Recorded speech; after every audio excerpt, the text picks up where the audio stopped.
It's always been a dream of mine to come to Bhutan and to have the opportunity to see your country and think about potential research and connections with the work that I'm doing. It's been really enlightening. So that's what I'll try to talk about in the next 40 minutes. You might have to tell me to be quiet. After a while, I tend to go on and on. I'm a professor, so that's what we do a lot.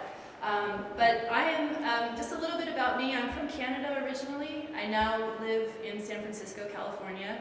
And my background is in anthropological archaeology. So I'm someone that looks at the past, the present, and the future. I'm someone that really thinks about how these things are connected.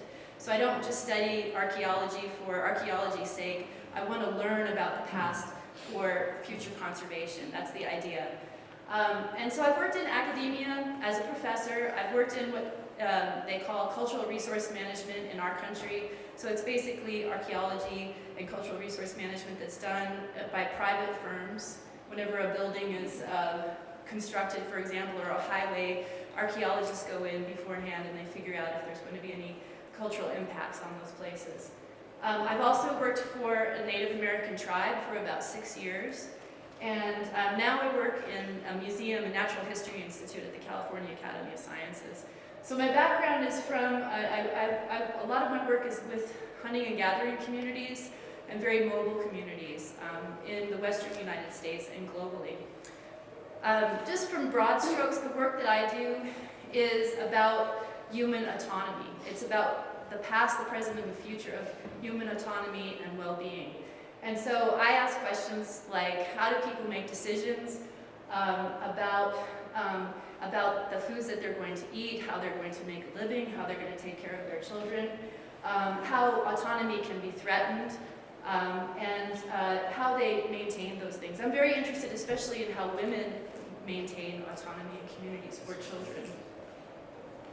Oh, is that not loud enough? Okay, thank you.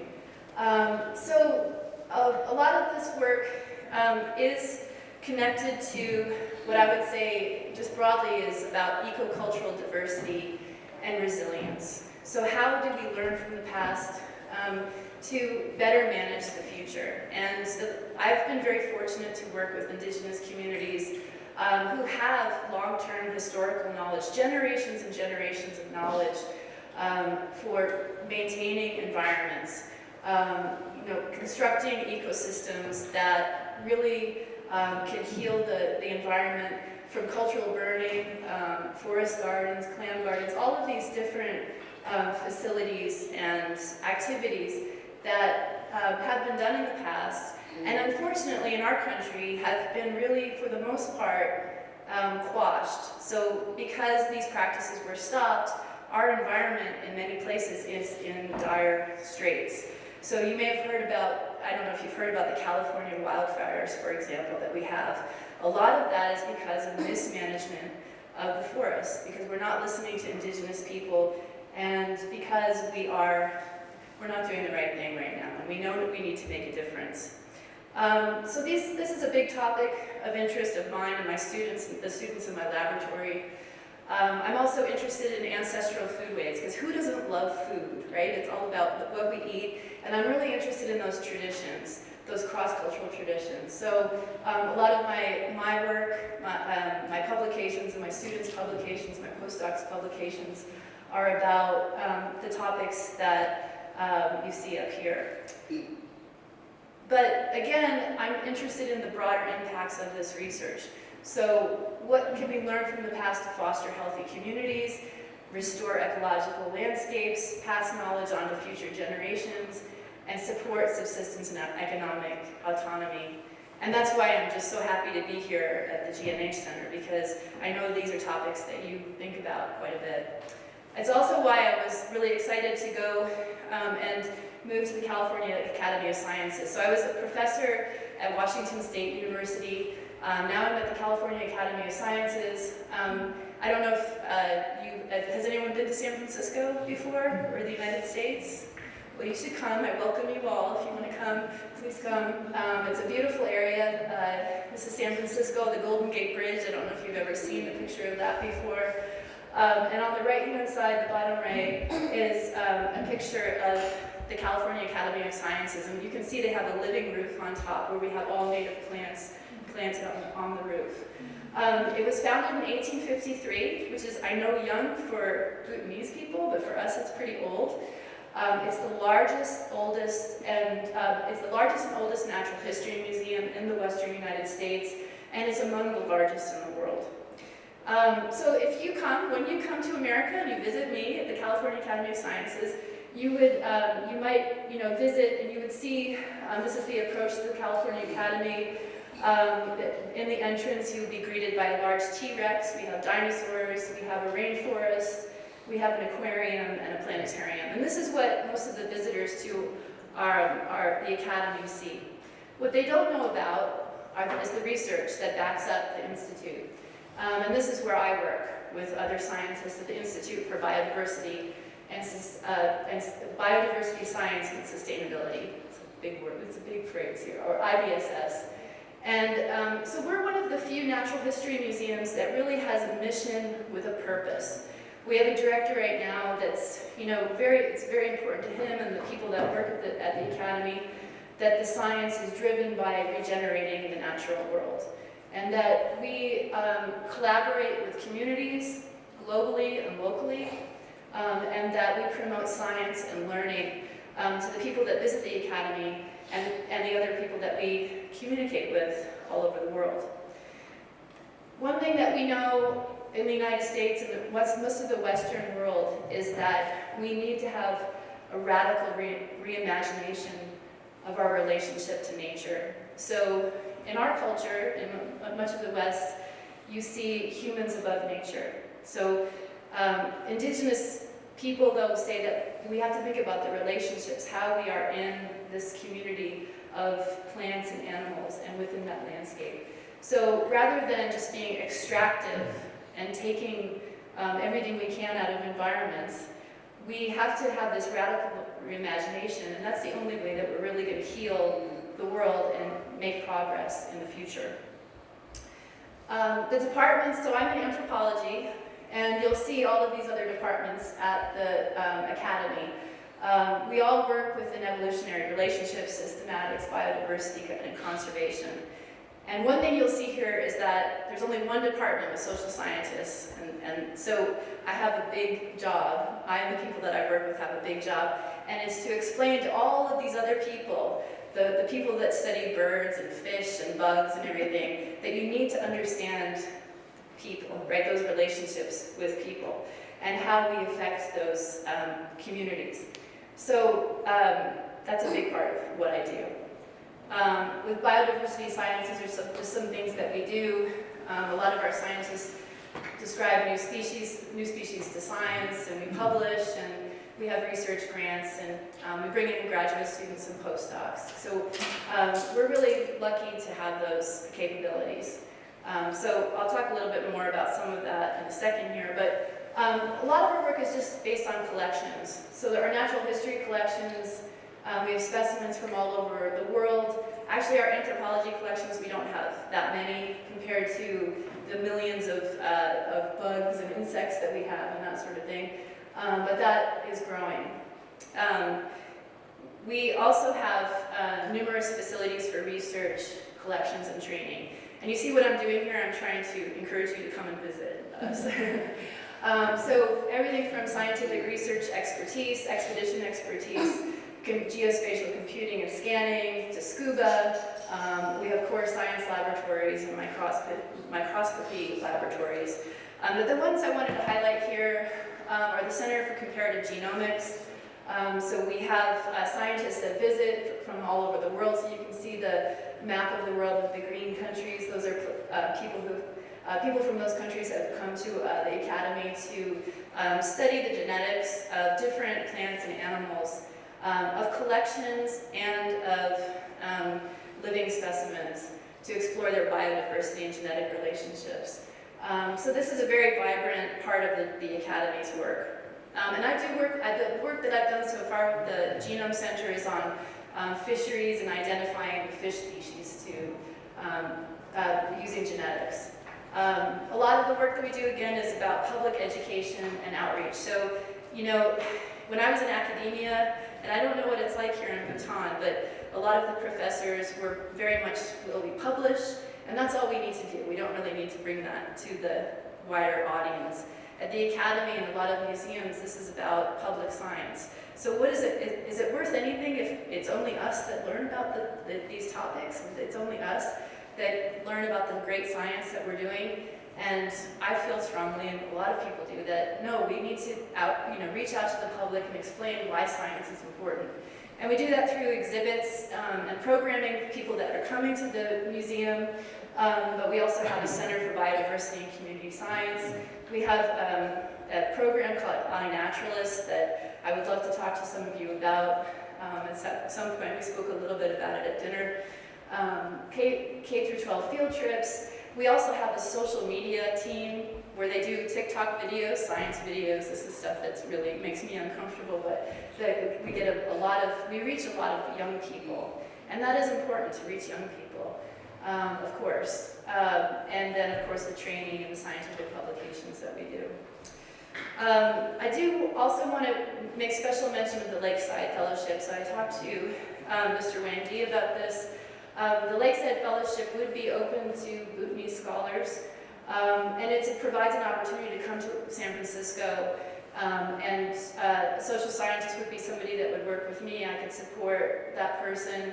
I'm not giving the financial support that the Academy is, but it would cover all aspects of the research visit up to a year with visa, travel, and that sort of thing. And so we've supported over 50 scientists from more than 30 countries.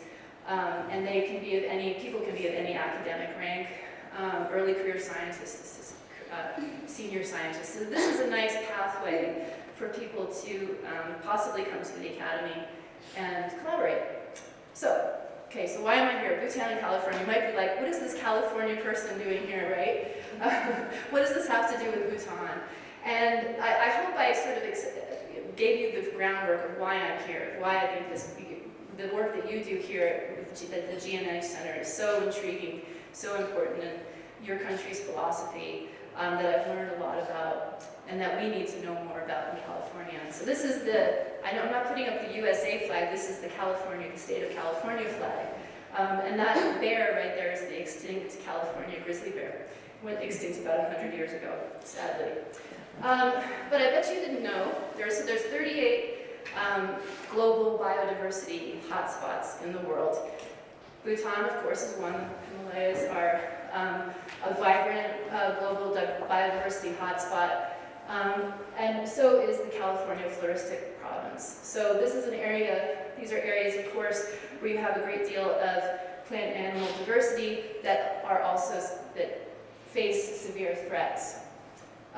So the biodiversity is clear from Bhutan. You have this wildlife map, the floristic provinces. In California as well, we have a great number of ecozones from the coast, to the Pacific Ocean. We have surfers. Have you heard of surfing in California? Surfers on the coast all the way up to the Sierra Nevada. So our tallest mountain is only, what is it again? How many meters? 14,000 feet.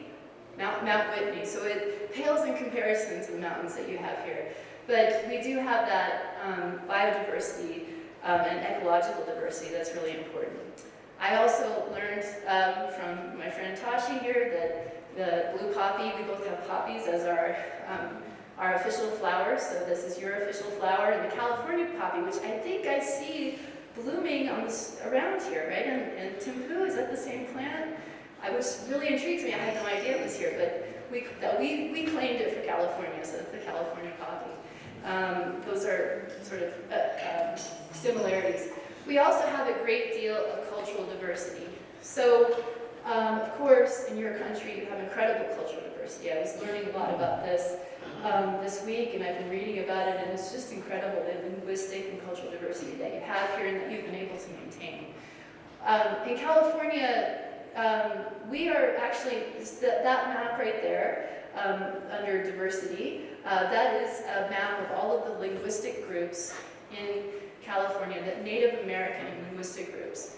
So at the time of European contact, we had the greatest linguistic diversity anywhere in the world, except for Papua New Guinea. Those two places, they had incredible linguistic diversity, but I wonder if they've also looked at Bhutan. That's what I'm curious about.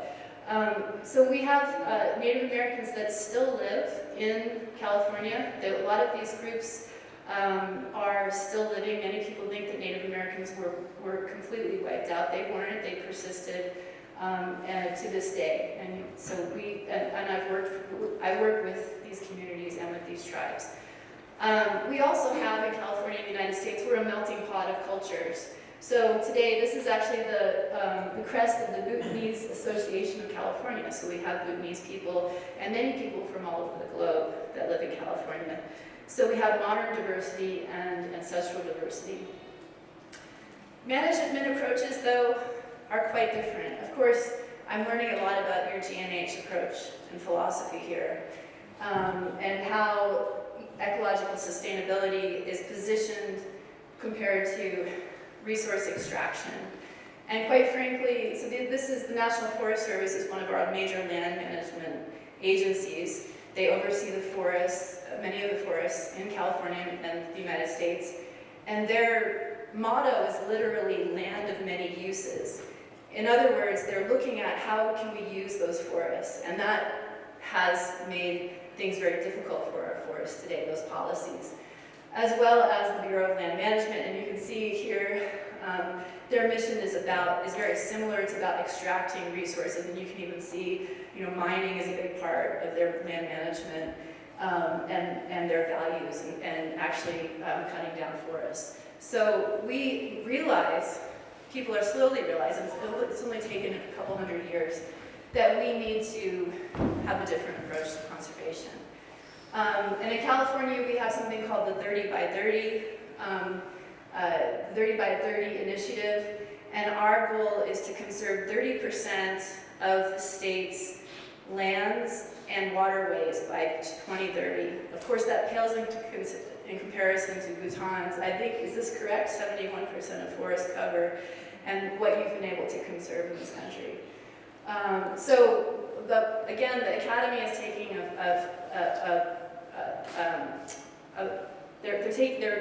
they're stepping up to trying to help with conservation. So the center, just going back to the Academy and my work at the Academy, I'll be directing the Center for Integrated Indigenous and Western Science. The mission of this center within the Academy is to heal the world. We have a very big mission to promote understanding and appreciation for traditional ecological knowledge and global cultural diversity. And we want to really restore human-nature connections. So many people in our, that we face, the children that are on TikTok, which can be wonderful. I know TikTok can be great, but they've lost that connection to nature, and we're trying to figure out ways to help them regain those connections. So how can we do this with indigenous science, ancient wisdom, and Western science? So these are among the topics that are at the forefront of the work we're doing today. This is, again, part of the Thriving California initiative where we're engaging communities, and this is a picture of the beautiful California coast and some people working in the tidal pools there. The philosophy here is about two-eyed seeing, and this is a philosophy that was expressed by this Native American Micmac elder, Albert Marshall. And it's basically about the gift of multiple perspectives. And so it's the idea that for too long, Western science has really just been, they've been guiding science without really listening to local people and valuing the ideas and the knowledge that they have. So this is locally in California. This is through tribal collaboration. These are some pictures of me with my daughter, carrying my daughter around. So she's now 17, and there's my son who's now 22, with some of the Native American community members that I've worked with over the years. And this is the tribe that I worked for about 6 years. The concepts that I learned about when I was working with the tribe and with Native people was about world renewal. And that is, there's a deep responsibility that many Native communities hold. They're, as Julian Lang put it, their purpose, their job, is to literally fix the earth. If they do not practice their ceremonies in a certain way, if they don't make offerings in a certain way, and these are some of the dances that they have, the world will literally end in their belief system. And so you see tribes today taking these ancestral beliefs and knowledges and translating them into environmental and restoration and protection programs. So many of the tribes in California and the United States have actually a great deal of power. In recent years, some of them have casinos. I don't know if you've heard about this, but monetarily they have funding from the government and other places, from business ventures. And I would say many of these tribes have philosophies that are very similar to GNH in really remarkable ways. And again, this is about collaborative historical ecology. So this is partnerships with indigenous and local peoples where we recognize them as living communities, that they're not dead, that they're there and they have some value that we need to talk about. And this is all laid out in a publication that came out a few years ago by myself and some of my tribal co-authors. If anybody wants a copy, I'm happy to send it around. How am I doing on time? A little bit of time? Yes. Okay. Okay. So again, this is some of the work that we're doing. Research on fishing in Northern California, cultural sites and archaeological research in the Northern Great Basin. These are different parts of the Western United States. The research on first foods and agricultural landscapes. And this is a depiction up here on the top right of surf fishing that has been going. We have archaeological evidence that this has been going on for thousands of years, and people are still practicing this type of fishing today, which is really remarkable. The people that are practicing that type of fishing are very, very involved in restoring these fisheries, which have been severely threatened by environmental degradation. So I will just take you through, if I have time, like 5 minutes, to take you through one example of recent research. And so I just want to tell you about the approach. So this is a collaborative archaeology and traditional ecological knowledge study from northern Washington State. And I, as a professor, I've always I've had archaeological field schools where students come and they learn, usually it's over the course of about 6 weeks, they learn how to do archaeology, they learn the techniques, this will help them get into graduate school and it'll help them get jobs, and it's really essential that they take a field school. It's also a lot of fun being outside and being in the outdoors. But in my field schools, I also work with tribal communities. So in addition to learning field skills, the students learn about traditional ecological knowledge, or TEK, T-E-K. Are you guys familiar with that acronym? So if I say T-E-K, I'm referring to traditional ecological knowledge. So for instance, we decided that we wanted to learn about geophyte harvesting. So this is camas, which is it's Chamasia quamish, if you want to know. It's a plant that has been important to tribal communities for thousands of years. We have evidence of it going back about 6,000 to 8,000 years of its use. So we were excavating archaeological sites that contained earth ovens. So these large earth ovens where people were collecting the plant and then roasting the food in these ovens. And to me, I think it's one thing to study and learn about things, but it's another, if you have the opportunity to work with a community, to learn how these plants are harvested, to learn how they're cooked firsthand. It really enlightens you as a scientist. So we were very lucky because the Kalispel tribe of Indians brought us out and they showed us how to traditionally harvest these plants. And actually, so this is me with a big goofy smile because I was so excited. I dug up my first camas bulb, And the thing that we learned was that it was a lot of work. It's a lot of work. And it gave us a real appreciation for that kind of knowledge. once you harvest the plant, we were also very fortunate that the tribe gave us the opportunity to show us how they traditionally cook the plant. And so you can see here, this is a woman named Jessie, who is, she's learned these techniques from elders over the years. She's one of the last people that really knows how to do this in the proper way.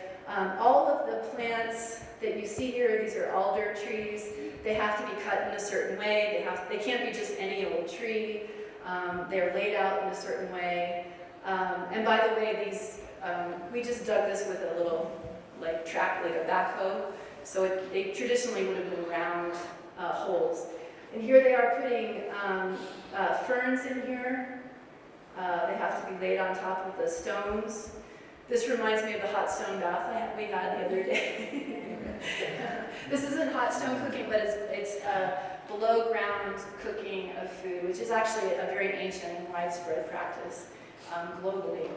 So you can see now we've put in these sacks, we put all of the bulbs that we collected on top of the trees and the plant material. And do you see the pole in the middle? That's very important. She has the pole in there on top of the coals that are really, all the heat's coming up from the bottom. We're laying the ferns on there. Do you notice that it's all, there's no men, right?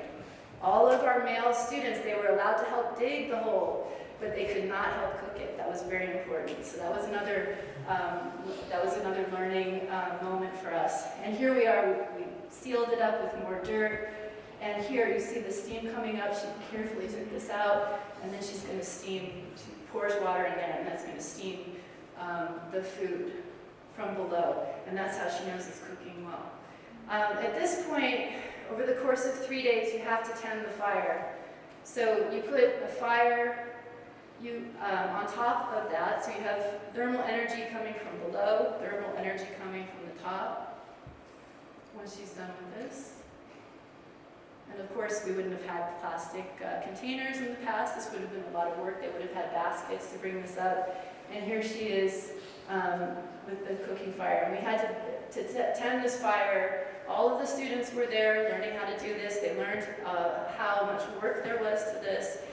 And once this is done, what we do is we go back and we excavate this. Well, here we are taking the food out. And these are some of the tribal kids that are participating, and we're all going to taste the cooked food afterwards. But later on, what we do is we come back to this experimental archaeology feature that we constructed, and we excavate it to see what to expect. It helps us build models for archaeology, if that makes sense. But this is just one example. You can do this with all kinds of different practices. Again, it's an ethno-archaeological tradition that I think is really useful in really understanding the archaeology behind all of this. It helps us build these models and these expectations, and these figures are from a couple of my publications about the work that's done that is involved in constructing these features, and then the landscape of how people use the land around them. And then this helps us understand, these are the archaeological earth ovens, so you can see all the charcoal there and sort of the excavated, these are excavated earth ovens. So it really helps us with that approach. Does that make sense? That sort of past, present, and future. And then we can compare what this looks like. If we have data points from a larger area, we can say something about the region and the temporal aspects of the archaeology. But again, a lot of this it's about science, but it's about learning. And the best classroom is outdoors, I think. It's a lot of fun to do this kind of stuff and really get your hands on there. Okay. I just wanted to bring that one example. And this brings me again back to the Center for Integrated Indigenous and Western Science. And I'm just really interested to see if there's any connections here. I think there are a lot with these topics in Bhutan. A lot of the topics that we spoke about at dinner that was really great, with community autonomy, health, women and children, food security, and and so on. But the idea is that ultimately that we build this model for global world renewal and ecocultural sustainability, that we want to be just, doing science that really matters. That's what it's all about. That's what is a core value to me. And with that, I say, Gedenshmila. Thank you very much, and that's all.